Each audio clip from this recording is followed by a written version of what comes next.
Good morning friends, আজকে 10ই মে 2026। আমরা গতকাল রাত্রিরে চটকপুরে ছিলাম। এখন চটকপুর থেকে আমরা বেরিয়ে যাচ্ছি, সিঞ্চল অভয়ারণ্যের মধ্যে দিয়ে আমরা যাচ্ছি। আজকের গন্তব্য ইন্দ্রাণী ফলস। এটাকে রেইনবো ওয়াটারফলসও বলা হয়।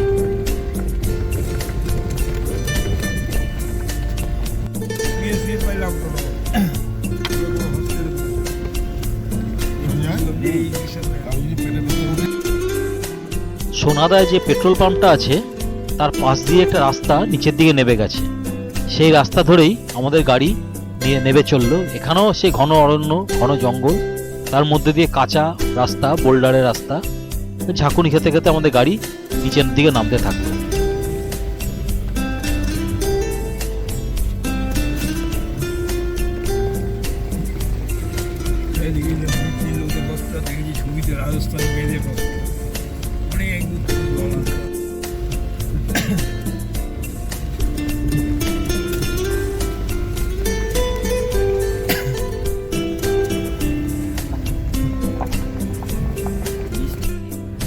মাঝে মাঝে পাইনের জঙ্গলও চোখে পড়তে লাগলো। বেশ ভালো লাগে। পাইনের জঙ্গলে আলো আঁধারের খেলা একটা কেমন মায়াবী পরিবেশ যেন তৈরি করে, খুব ভালো লাগে আমার। ক্রমশ নিচের দিকে নামছি বলে অতটা ঠান্ডার প্রকোপ নেই, আবার গরমও নেই। বেশ সুন্দর, স্বাভাবিক নাতিশীতোষ্ণ ওয়েদার।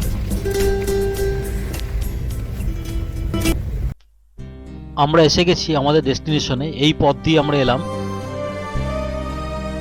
চারদিকে ঘন জঙ্গল, তার মাঝখানে এই আমাদের হোমস্টে ক্যাসকেড ইন। বেশ সুন্দর দেখতে।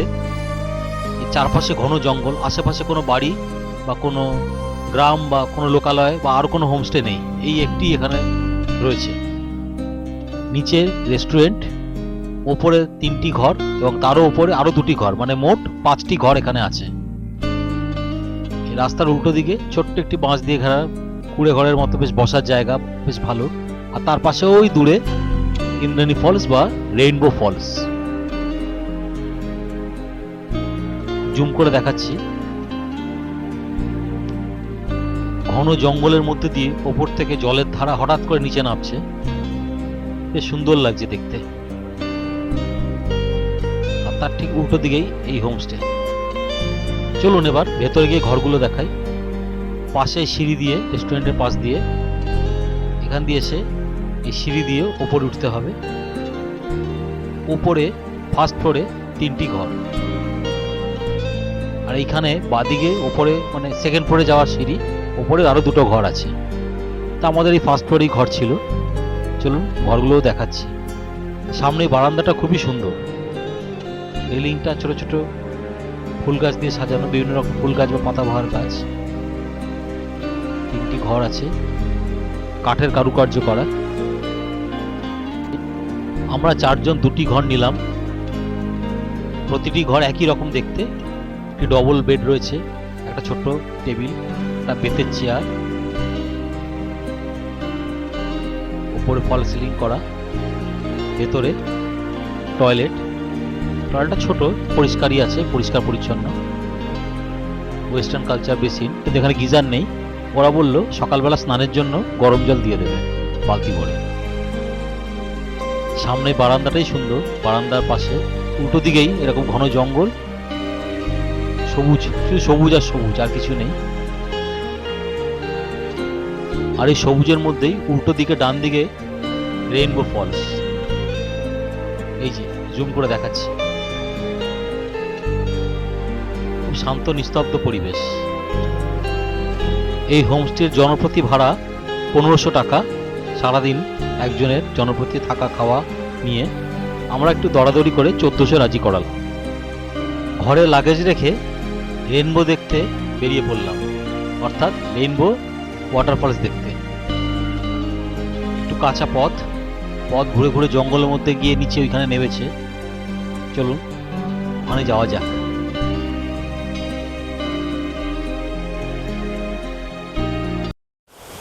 হোমস্টেতে লাগেজ রেখে একটু চা খেলাম। চা খেয়ে বেরিয়ে পড়লাম ইন্দ্রাণী ফলস দেখতে। ইন্দ্রাণী ফলস বা রেইনবো ফলসও বলে এখানে, কারণ এখানে সূর্য আলো পড়লে সুন্দর রেইনবো বা রামধনু দেখা যায়, সেটা দেখতেই আমরা এখানে যাচ্ছি। চলুন সামনে গিয়ে দেখাই। বেশ জঙ্গলের মধ্যে দিয়ে পথ, সেই পথ দিয়েই যাচ্ছি। রাস্তা থেকে একটা সরু সিঁড়ি নিচে নেমেছে, সিঁড়ি দিয়ে নেবে একটা ভাঙা বাঁশের সাঁকো টাইপের। এই সাঁকো দিয়ে পেরিয়ে ওপাশে যেতে হবে, গিয়ে ওইখানে এই ফলস। চলুন, রাস্তা খুবই রিস্কি, যতটা যাওয়া যায় চলতে থাকে। যে জল এখান দিয়ে নামছে, এই দেখুন।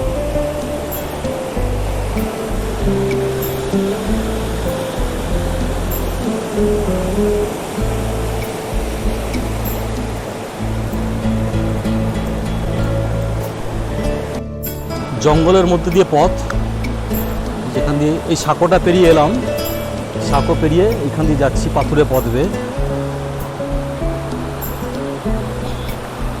ছোটো ছোটো ধাপ নেমে গেছে, একটু রিস্কি পথ, বয়স্ক মানুষদের পক্ষে আসা একটু কষ্টকর। এই আবার পাথর বেয়ে নিচে নামতে হবে আর কি, নেবে ওপাশে যেতে হবে।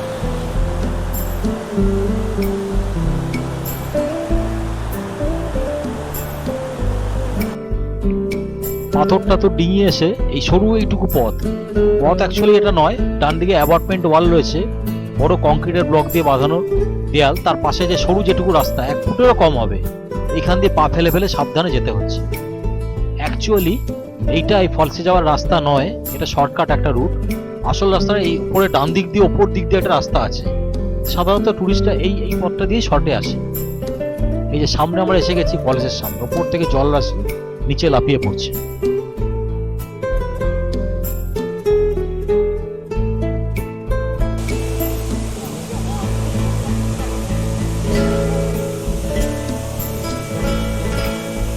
জল নিচে আছড়ে পড়ছে, জলের ছাটও আসছে এখানে।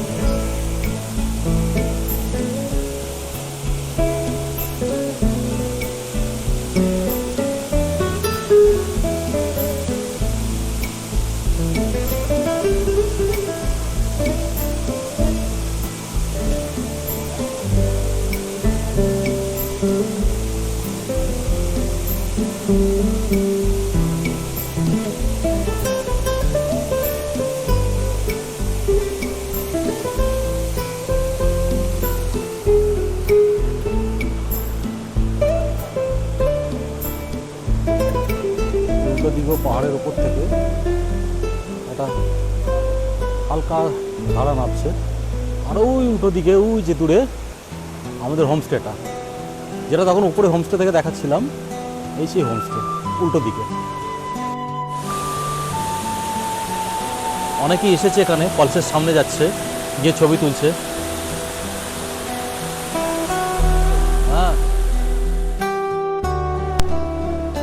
ফলসের সামনে থেকে চারপাশটা দেখুন, পুরো জঙ্গল, ঘন জঙ্গল, সবুজ আর সবুজ। ওই দূরে একটা উপত্যকা দেখা যাচ্ছে, কিছু লোক এখানে রয়েছে। এই সেই ফলস, ইন্দ্রাণী ফলস আর রেইনবো ফলস।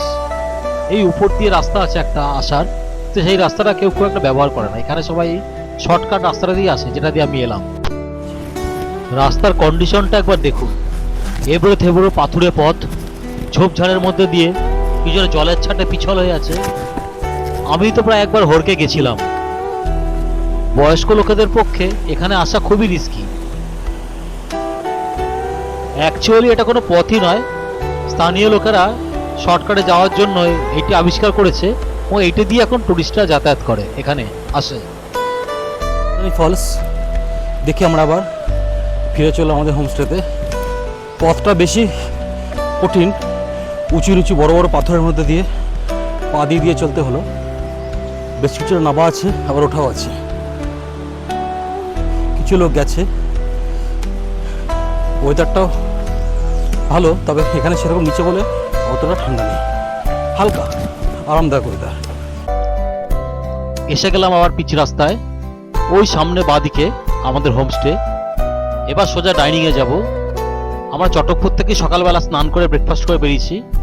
বেশ ভালোই খিদে পেয়েছে, তবে এতটা এখন ঝর্ণা অব্দি গেলাম, ফলস অব্দি গিয়ে ওঠানামা করলাম এত রাস্তা। এবার সোজা ডাইনিং টেবিলে। এখানে আজকে লাঞ্চের মেনু ভাত, একটা মাশরুমের তরকারি, একটা লোকাল শাক, ডাল, ডিমের ঝোল আর পাঁপড়।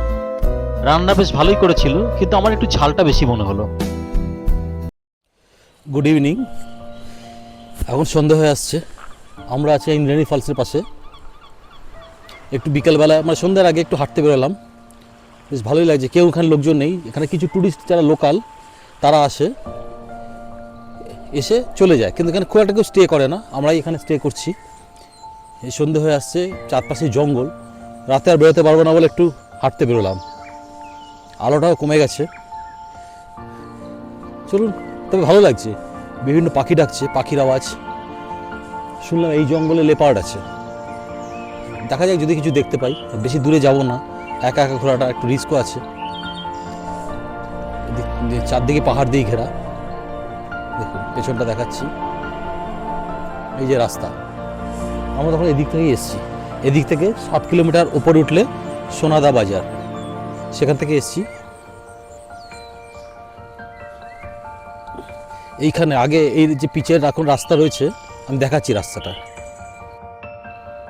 এই দেখুন গাছে কি সুন্দর লাইট দিয়ে সাজিয়েছে। এটাই লাস্ট, তারপরে এই রাস্তা উপরে উঠে গেছে। আগে এখানে কোনো পিচের রাস্তা কিচ্ছু ছিল না, আশেপাশে সেরকম কোনো লোকালয় নেই, কোনো গ্রাম নেই, পুরোটাই ফরেস্ট এরিয়া। অনেক আগে একজন বাইরে কোনো ফটোগ্রাফার এসে প্রথমেই যে ফলসটা রয়েছে এই ফলসটা দেখতে পায়। এই যে পিচের রাস্তা ঘুরে ওপরে জঙ্গল উঠে গেছে, পুরোটাই জঙ্গল। আগে এই রাস্তা কিছুই ছিল না। যখন একজন ফটোগ্রাফার এখানে এসেছিলেন অনেক আগে, তিনি ফলসের ছবি তোলেন। যখন তিনি ছবি তোলেন, এখানে জলীয় বাষ্প বিচ্ছুরণে সূর্যের আলো পড়ে রেইনবো তৈরি হয়েছিল, এবং সেই সময় উনি নাকি একজন ফটোর মধ্যে যখন ফটোটা তিনি ডেভেলপ করেন, তখন দেখতে পান মহাদেবের একটা মুখবয়ব যেন ওই ঝর্ণার ওই বাষ্পের মধ্যে ফুটে উঠেছে। তারপর থেকে এই জায়গাটাকে খুব হোলি প্লেস বলে মানা হয়।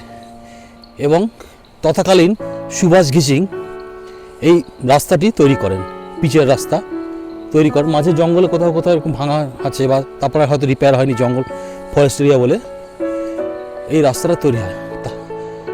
সেই থেকেই যা ফলসটার কথা জানা যায়। বলা হয় দার্জিলিং জেলা এটা সব থেকে বড় ফলস। এখানে এটা আমি শুনলাম, এখানে হোমস্টে থেকে বললেন ওরা। তো যাই হোক, এখন একটু হাঁটতে বেরিয়েছি।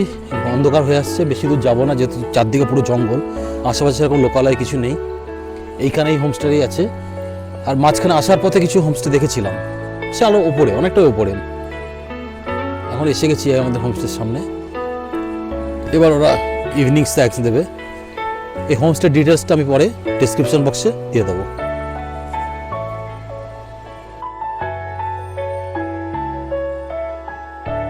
হাঁটতে গেলাম আমাদের হোমস্টের সামনে। এখন আলোগুলো জ্বালিয়ে দিয়েছে, আলোতে খুব ভালো লাগছে। চারদিকটা যেহেতু জঙ্গল, উল্টো দিকে বাঁশ দিয়ে বানানো একটা কুড়ে ঘরের মতো স্ট্রাকচার রয়েছে। ভেতরে টেবিল চেয়ার বসার মতো রয়েছে, সব কাঠের। বসার জন্য, গল্প করার জন্য বেশ ভালো জায়গা।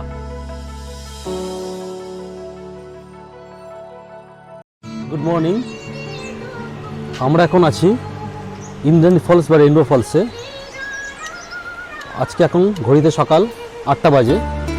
আমরা উঠলাম, এবার ব্রেকফাস্ট করব। ব্রেকফাস্ট করে এখান থেকে আমরা চলে যাব আস্তে আস্তে কার্শিয়াং হয়ে শিলিগুড়ির দিকে। আজকে আমাদের দুপুরে ট্রেন।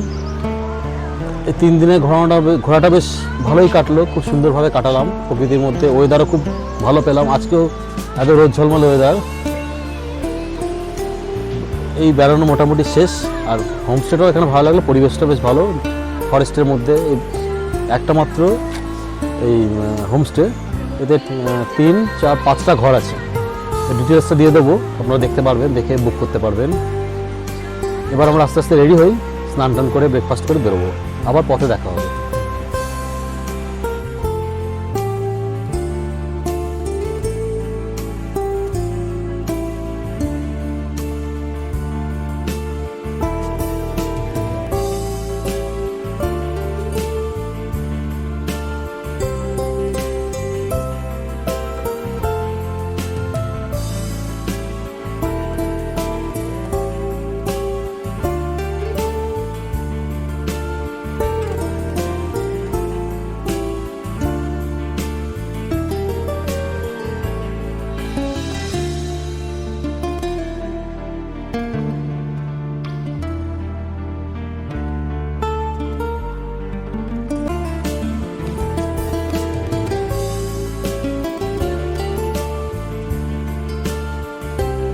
মোটামুটি 11:30 নাগাদ আমরা এখান থেকে বেরিয়ে পড়লাম, স্নান করে ব্রেকফাস্ট করে গিয়ে সোজা এখন এনজেপিতেই যাব, গিয়ে ওখানে লাঞ্চ করব। তারপর 2:55 আমাদের ট্রেন বন্দে ভারত। একটা সুন্দর ঘোরা শেষ হলো, বেড়ানো শেষ হলো, মনটা একটু ভয়াক্রান্ত, কিন্তু কিছু করার নেই, ফিরতে তো হবেই। আবার ফিরবো আগামী কোনো বেড়ানোর গল্প নিয়ে।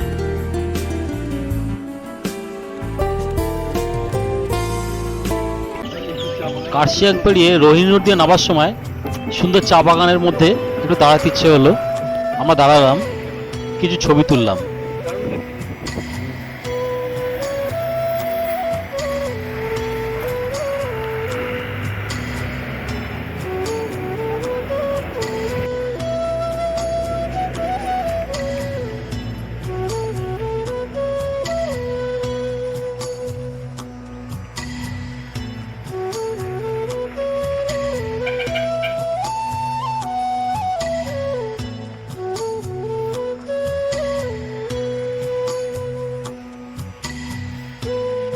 আমরা এখন গাড়িতে উঠে পড়েছি, অনেকক্ষণই উঠেছি।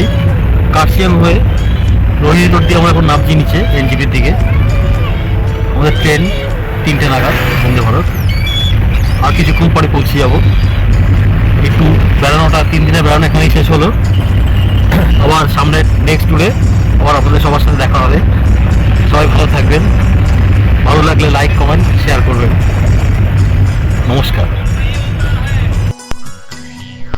আমি আমার বেড়ানোর অভিজ্ঞতা আপনাদের সাথে শেয়ার করলাম। জানি না কতটা কি ভালোভাবে করতে পারলাম কি পারলাম না জানি না। আমি প্রকৃতিপ্রেমী মানুষ, বেড়াতে ভালোবাসি, সেটাই সবার সাথে শেয়ার করতে চাই। আপনাদের যদি ভালো লাগে সেটাই আমার সার্থকতা। ভালো লাগলে লাইক করবেন, কমেন্ট করবেন, ভুল ত্রুটি হলে জানাবেন এবং অবশ্যই সাবস্ক্রাইব করবেন। সবাই ভালো থাকবেন, সুস্থ থাকবেন, আবার দেখা হবে। নমস্কার।